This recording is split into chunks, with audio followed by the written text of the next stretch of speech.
Well, good afternoon. Truly a pleasure. Michael, congratulations to you, your team. Yeah, what I'm going to talk about today is really representing everybody's work. Everybody's in this audience.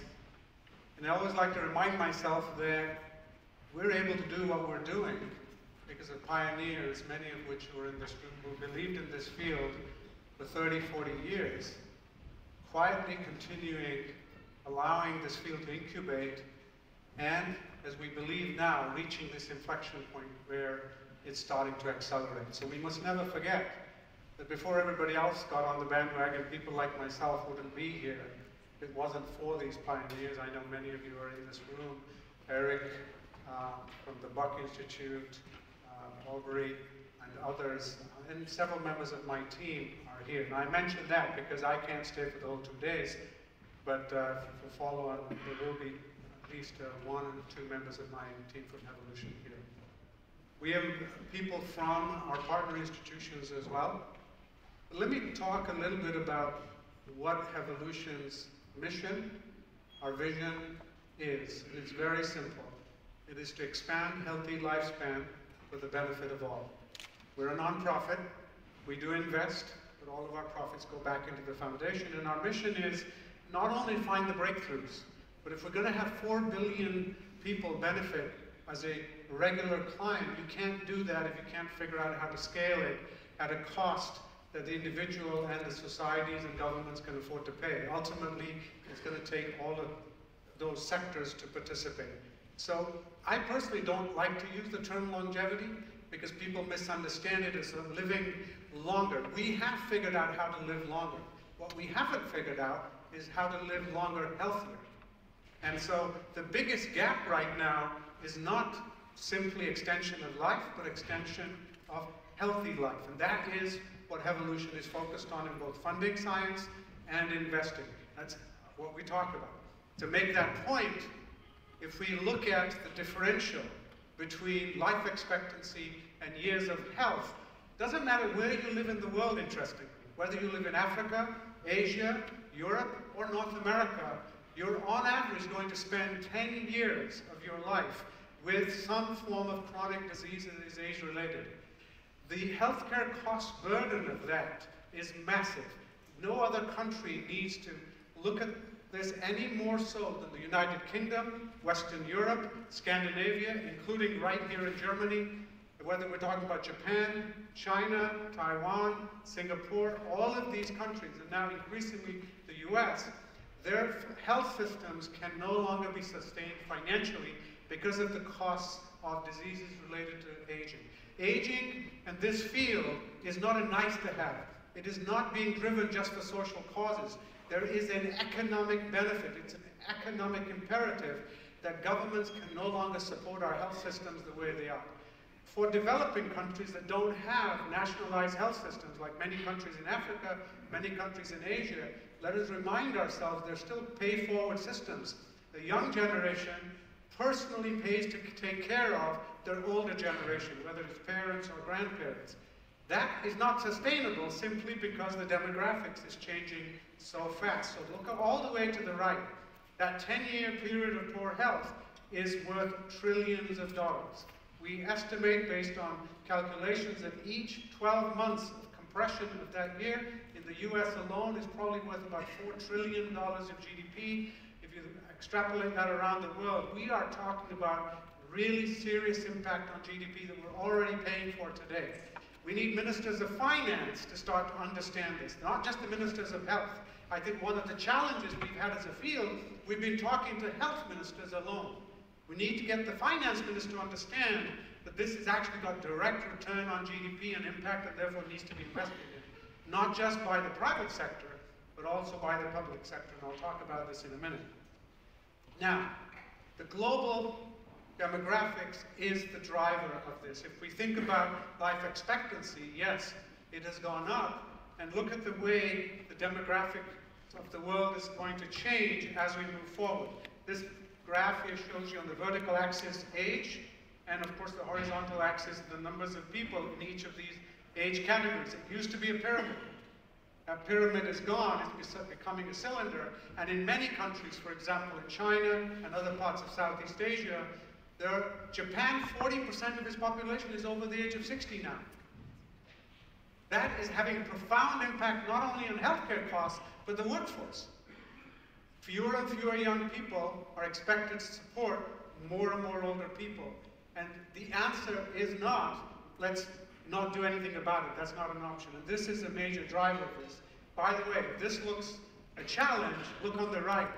The number of people over the age of 60 is going to go from 1 billion people today. By 2050, will be 2 billion people. Imagine 1 billion more people, quote, retirees needing healthcare that are not contributing directly to the taxpayers' base. That's the challenge, as well as the morbidity. Now, let's take a look at age-related diseases. Look on the left-hand side. Every major disease that we generally look at in the broad population, whether it's cardiovascular disease, cancer, diabetes, dementia, take your pick. The inflection point occurs, as you see on the horizontal axis, at different ages, but each of them increases in prevalence and incidence with time, with age. If you live long enough, you will get, on average, one of these diseases, and if you start to look at how these lines overlap each other, you're going to have multiple of these, and if you cure one of them, you will succumb to another. In fact, the cancer data suggests that if you treat and cure all known cancers, life expectancy of the population is likely not to increase by more than 3 to 4 years. That's it. Because the other disorders are also either being incubated or already present. So our classical system of academic research, of healthcare delivery, has been to focus on every one of these diseases in isolation. The reality is there's a common soil hypothesis. There's something underneath this that affects all of us, ultimately to get 1, 2, 3, 4, or multiple of these disorders. So the question is, do you figure out how to treat the disease when it happens? Or as many of the entrepreneurs in this room, many of the scientists in this room are asking a different question, which is, can we address the underlying biological process? It may express itself in different ways in different individuals, but the underlying process, there is a consistent pattern. And what are those? Now, you can get into the so-called hallmarks of aging, whether you look at senescence or epigenetics, take your pick. The reality is, and this is a personal belief, it's probably not just one driver, and probably the personalization of this is going to be combinations of those drivers if we can figure out which individual is being affected by which of those processes more than another, and which combination. Yes, ChatGPT and AI is going to help us answer that question, but one caution. All AI looks at the past and extrapolates it to the future. If we look to the scientific literature today and extrapolate to the future, we're not going to get the answer. Because the historical learning data set has not asked that question in principle in a way of addressing this underlying process. We're going to have to start to really rethink so-called, how do we change these rules? Now, as finance ministers have been telling health ministers for a long time, increasing your budget doesn't change anything. Look to the right. On the vertical axis there is shown health-adjusted life expectancy.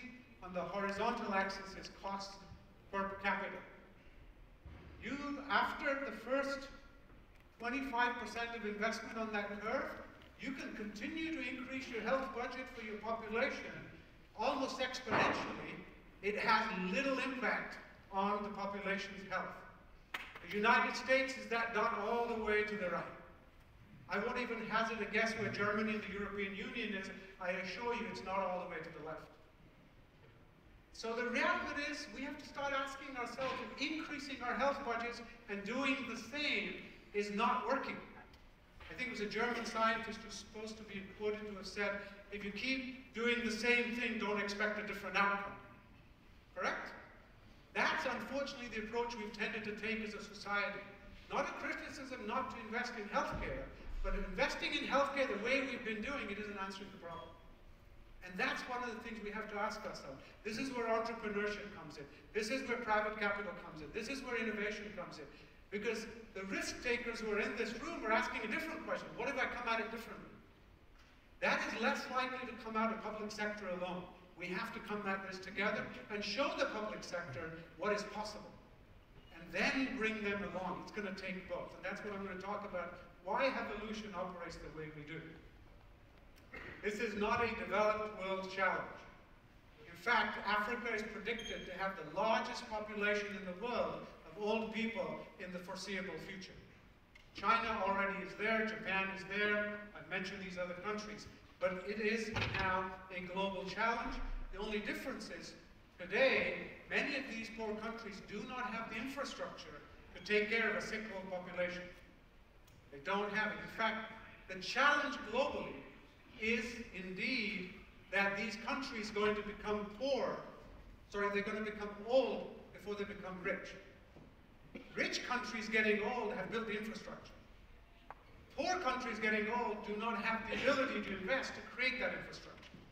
And they're getting old fast. The number of years of that aging, changing demographics is getting compressed from decades to less than 10 years, as we're observing.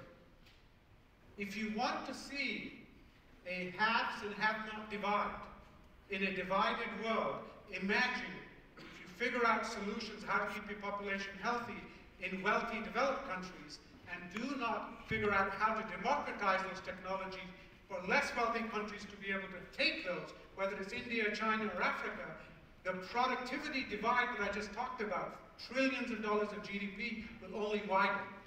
You cannot expect global stability when access to basic healthcare and maintaining functionality is not available to large populations. So we have two mandates, I would submit. One is to figure out the solution, and the second is to figure out how to democratize it. They're not the same problem. You cannot do the second without the first, but you need the public-private sector to come together. Private sector working with government to figure out the first, and then how to scale it to become a public health implementation, not for the elite few, which is exactly when Hevolution was created. Our vision was for the benefit of all, regardless of who you are, where you live, and what you believe in. That is going to be a critical part of what we collectively have to do. Now, let me talk a little bit of the Middle East. I get a question often saying, why is the Middle East interested in this? Beyond the humanitarian answer, there's a very direct answer. If you look at the birth rate of countries in the Gulf, yes, today the population of Saudi Arabia, the largest population in the Gulf, is approximately, the average age is the following. 50% of the population is under 25. 60% of the population is under 30. So young population, lots of workers, all the rest of it, not very unwell, low demand on the healthcare system. However, two facts. One, the birth rate in Saudi Arabia and the other Gulf countries is now just around 2.2. The replacement rate of a population is 2.17 per couple. Well, guess what? The population is no longer going to be continuing to organically grow. It is now stabilized for good reason. Women are educated, they're in the workforce, the economy is strong. All the drivers that are good reasons for the birth rate to fall have occurred. Not they will happen in the future, they happen now. So we have a young population that's a cohort, and it's going to age in place. The second, and the evidence for that is to take a look at the graph on the right. In fact, the young population peaked around 2010. For the last 15 years, this population has gradually now started to age, as you can see. This is not new. Work we've done at Hevolution is start to quantify from public health data what's going on. What is important are the following statistics, though. Number one, on average, people in the Middle East, in Asia, and in Africa get age-related diseases, on average, younger than Caucasian white populations. They get diabetes earlier. Some of it's obesity, but not all. Genetically, there are increased risks of diabetes, we've known that. Now we're seeing increased prevalence at an earlier age of onset of cardiovascular disease, age-related cancers like colon cancer, breast cancer, prostate cancer, now dementia. Everything you would predict in that sequence is starting to occur, on average, 5 to 10 years younger in these populations. So now imagine taking that across India, Asia and Africa, populations, as they age, are going to see the brunt of that aging process almost a decade early. They're not going to have that time. Something has to be done now.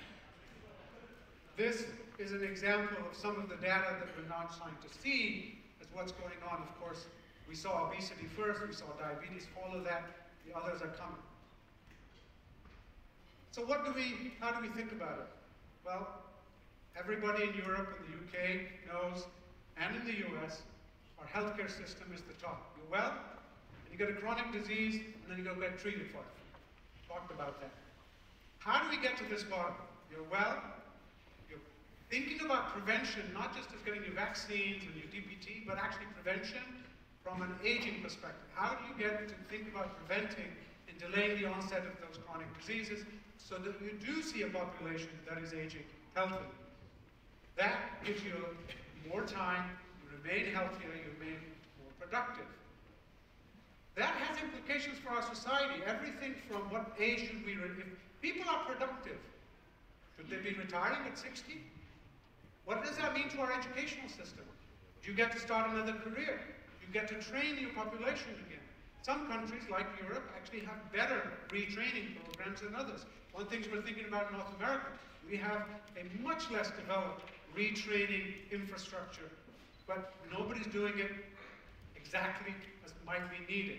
What does this mean for health insurance, life insurance, all of those things that we've traditionally built around a population that's going to retire at 60, die at 75, and spend 10 years sick? This has implications for the financial sector, industrial sector, all of those things. The return is huge. Now, how do we think about it? I talked about the socioeconomic issues, the infrastructure. Are our cities designed to take care of 40, 50% of your population over 60? Is the food industry making foods for older people with their preferences? Is the fashion industry ready for that? All of these are questions, but I also I've worked in 3 different industries. They're huge opportunities. This is where, if 40% of your clients are over the age of 60 in your population, you're in the fashion industry, do you think about it differently? In the food industry, do you think about it differently? Anybody here who's in their 50s and 60s, I guarantee you, your personal preferences have changed, even if you've remained healthy. And what does that mean for entrepreneurs? Let me talk now then on the tech and the capital side, the bottom 2. What is Hevolution? I think I've touched on it. We're global. We currently are headquartered in Riyadh. We have an office in Boston. We will be opening an office within the next 12 months in the UK-European system. I used to say UK-Europe, one word. I won't get into politics. I now say UK and Europe. But from a science point of view, there's no distinction. The ultimate thing here is how do we think about this globally? Our vision, I've mentioned to you, is very clear, and our ambition is that we want to be a significant convener and a significant catalyst to bring the field together and catalyze this field forward as much as we can. So how do we come about this? This slide probably is the most important operating slide of Hevolution. We think of this as a value chain, starting all the way to the left, and by design, public opinion. The average citizen is confused by us. Are we talking about longevity, health span, living forever, a few billionaires getting together saying, I'm going to go figure out how to keep myself alive, all the way through what does it mean when I'm 25 years old versus when I'm 60 years old. We need to engage the media sector into helping get everybody on the same page. We understand that. We're engaged with them. Policymakers need to understand the imperative and the importance of taking this on, indeed all the way to what does this mean for legislation. There is no regulatory path in any country that I know of today that will allow a drug to come to market for aging. Not one. So while we do have drugs going to clinic, they're all going for a disease with the hope that they would be used off-label for aging. That's a good step forward, but it's not a scalable model. We have to figure this out, and we have to figure this out with the legislature. We're engaged with multiple countries and regulators to start to think about this. What are the ethics of this? Who gets access? Who doesn't get access? What is okay to do? What is acceptable? What is not acceptable? What sort of genetic engineering, cloning? You take it. We have to get the ethics ahead of this. So we're convening some of the top ethicists in the world under Hevolution to actually start to debate the issue. This is led by Arthur Kaplan, who's a professor at NYU, Julian Selvuchin from Oxford, several others, coming together saying, what are the bioethical issues around this field that hasn't happened to the level, in our opinion, that it needs to happen ahead of the curve, not afterwards. We're talking to funding agencies, and I'm going to talk a little bit about how we're engaging, but also how we're contributing. Of course, the universities we're engaged with, I'll show you some numbers, the biotechs, but also big pharma. If we're ultimately going to scale this into the marketplace, I mean, look at with the COVID vaccine. It happened because big pharma leaned in and scaled. You're going to need to partner. This is not an us or them. How do we get them to do? How do we get big pharma to really make this a priority? Put their resources behind it. Invest in it. It's going to be good for the entrepreneurs because if they believe it, they'll acquire those companies. They'll bring them in. Remember, 50–60% of their pipeline is through acquisitions and partners. And so we need them at the table. They're likely not present in this room. They need to be. And the question we have to ask is how? And ultimately, how do you bring the drugs to market? Our activities today, on the funding side, and I'm not proud of this, but I'm going to say it. Let me explain why I'm not proud. Today, Hevolution has already committed over $250 million to research, as research grants to universities and laboratories around the world. That's in the last 18 months. We are now the second largest funder of geoscience and aging biology on the planet, second only to the US government. I'm not proud of that. Why? Because the fact that that is the second largest number is nowhere near where it should be.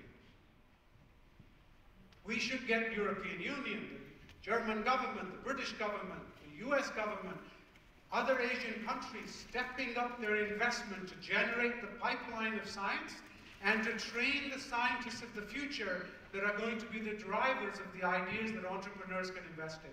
If you compare this to cancer, to rare diseases, to any of the other major diseases, cardiovascular, diabetes, we're a rounding error. Let me give you a number. The US NIH's budget is $44 billion annually. $4 billion is the National Institute of Aging, just 10%. Half of that goes to one disease. Of that remaining $2 billion, less than half goes to the biology of aging. That's 5% of the US budget. 70% of US healthcare costs are age-related diseases. Where's the mismatch? I suspect the same is true for Germany, European Union, the UK. I don't have those numbers at my fingertips, but I suspect the same. That needs to be addressed. I'm not saying reduce the rest, but you're paying trillions of dollars of GDP costs because of that. In terms of our grants and biotech investments, we have 158 scientists around the world that are now funded by Hevolution. All over the world, including European Union, UK, Asia, and of course North America. Our goal is to continue to accelerate that, and I would hope that 2–3 years from now, I'm talking about 500 plus, would be funded. I'm hoping as a result of the activity we're doing, it's actually quadruple because governments have figured out that this is a really good investment and we're going to get behind it in their own national institutions. When we provide a research grant, by the way, we ask for no IP, no royalties, no strings attached. We do not believe that funding science should come with strings attached. We're a non-profit, we want to grow the field. We want entrepreneurs to license that science and then come in. And then the institutions, we create partnerships. One of the first was to partner with the American Federation of Aging Research to manage our grants programs. The Buck Institute was one of our first multi-year partnerships. We're very proud of that. They stepped up to the plate and literally showed the way to everybody else. National Academy of Medicine. If you now start to look at the new ones, Albert Einstein, Northwestern, several more. I can tell you there's about 8 to 10 more partnerships already in the pipeline. These are from 3 years to 5 years, from 10 million to tens of millions of dollars of investment from us with these institutions. I know we're in Europe. These are North American institutions, which is where we started. We're in negotiations with the UK entity, European entities. All those are in the pipeline as we continue to grow, so that we can fund these institutions with two goals: not only to move the science, but also to attract scientists to come into that institution to take aging on as a challenge. When I was a graduate student and postdoc, it was all about, can I go into cancer, can I go to diabetes, I happen to go into endocrinology. We need to change and make this very attractive for young scientists, which means we've launched the first postdoctoral program globally to train postdoctoral students, providing up to 4 years of funding. The first 12 positions have just been funded, and they're actually right now going through evaluation. And we want to match those postdoctoral students with these institutions so they can be trained as the next generation. And ultimately, Global Health Span Summit. We planned on 500 people coming together in this field in Riyadh last year. Several of you in this room were there. Mike Torres, who's sitting in this room, called me 3 days before the event and said, we've had 2,000 people register, I don't have any more space. We had to close registration at 2,000. I have no doubt, had I let them continue registering, we could have gone to 3,000 plus, who traveled from all over the world. Not one speaker was given a single penny of honorarium. Not one. Vast majority, over 90%, covered their own expenses to come. Whether you were coming from private sector or public. Only people whose expenses were covered were academicians in universities whose universities understandably can't afford to pay for their travel. Other than that, and we still had 2,000 people come. Everything from chairmen of major companies like GSK down to startups with a new idea.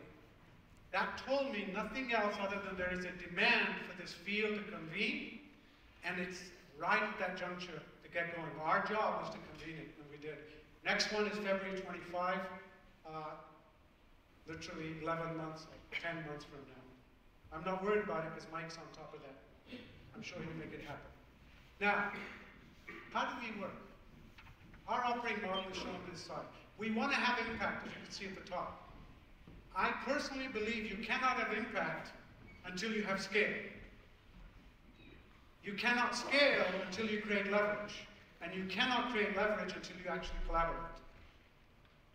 Our operating model is this slide. We put this together for that simple reason, to tell my team and our partnerships, if you actually want to have impact, look to the right. You've got to collaborate. If you collaborate, you will create leverage. If you create leverage, you will actually have the scale. No one organization and no one country can solve this on their own. And only with that scale, enabled by collaboration, you actually have the impact you need. So finally, let me leave you with this. Only together can we overcome probably the greatest challenge facing humanity on the planet today. The population of the world is about 8 billion. It's going to stabilize around 9 billion. 1 billion are over the age of 60. 2050 will be 2 billion. It will continue to go there. However, in a pay-forward system, like in Germany, when the workers were paying taxes and supporting the retirees, when that worked, when the Germans who defined the age limit for aging, I thank you for that, was done, if you recall, the early part of the 20th century, the definition of old was 65. Why? Because about 1% of people lived to be past 65. So that was great. We promised to take care of you when you retire. Only 1% of you got there, so who's going to worry about it? When 40 or 50% are going to have to do it, and your pyramid has gone from this to that, and now this, we have a social, financial, human imperative. However, it's not just a challenge. It's a massive opportunity of the trillions of dollars of GDP for the public sector, the private sector, entrepreneurs and corporations, enabled by science and academicians, underpinned by credible science, that can be solved. It has been demonstrated clearly in animals, started to be demonstrated in humans, with one major gap left that I want you to leave with a question. We cannot accelerate this field if we cannot move the ability to measure the aging process efficiently and accurately without having to wait until we see how long you live. It's going to need 3 criteria. Number 1, can that biomarker, whatever it is, measure your biological age today? We have some of that. Does it predict the rate at which you're going to age in the future? Because if it can't predict, I don't want to know your biological age. It's got to tell me, actually can predict how fast you're aging, what is the gradient. And then the third, does it reverse with therapy? Because if it's not corresponding to a therapeutic response, I cannot put it into a trial and use it as a surrogate. There is to date no validated biomarker or combination of biomarkers that can give me all 3. And until you have those 3, then we can't do that. So what did we do at Hevolution? We partnered with the X Prize. We announced the world's largest ever prize, $150 million commitment, of which the first prize is $85 million approximately. We're committed $100 million in that X Prize. We're the single largest funder of that X Prize, simply to show you can take a human population and demonstrate you can slow its age, that population down, you get $85 million if you win. That's big enough to track. I hope dozens of European teams compete for that prize. Secondly, we appointed an endpoints committee to define what is winning mean, which means how you measure. And I'm grateful to him, Professor Patrick Maxwell from Cambridge agreed to co-chair the endpoint committee as an independent leading academician from UK/Europe to be co-chair so that we can define what is it winning mean, which means the endpoint, which is now forcing the field to ask the question, how do I measure if you want? Okay? Without waiting 30 years. So we're doing everything we can. I invite each of you to join us, and I thank you for the work you're doing. This is important, but we can achieve it, and we will. Thank you very much.